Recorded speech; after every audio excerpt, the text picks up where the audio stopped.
You ask Tiger to solve. This deals with linear equations with one unknown.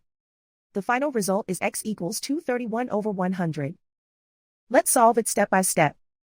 Simplify the expression. Expand the parentheses. Simplify the arithmetic.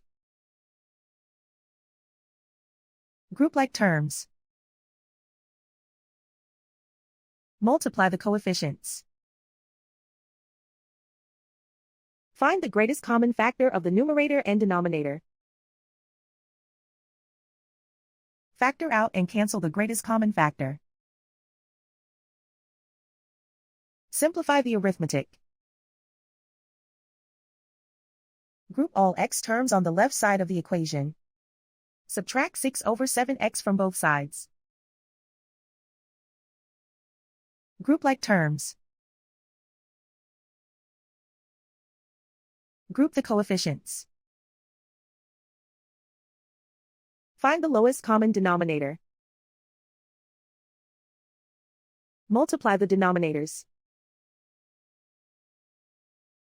Multiply the numerators.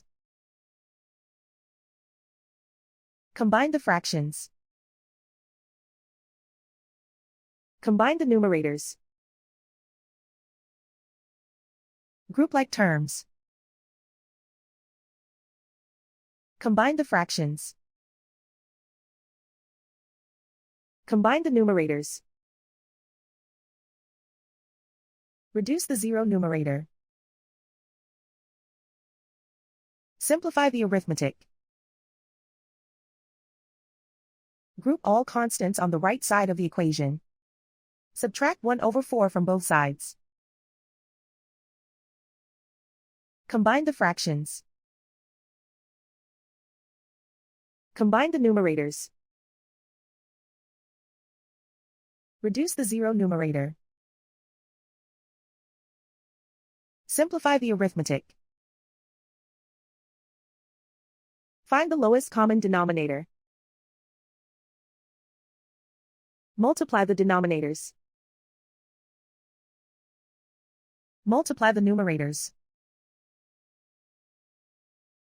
Combine the fractions. Combine the numerators. Isolate the x.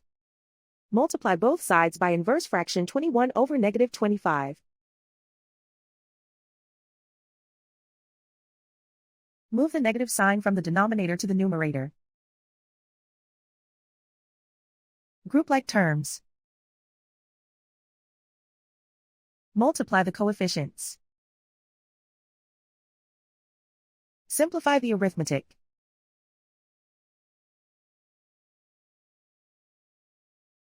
Move the negative sign from the denominator to the numerator.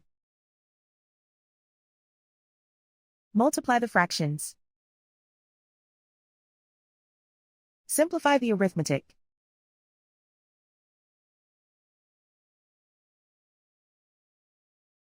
And so the final result is x equals 231 over 100.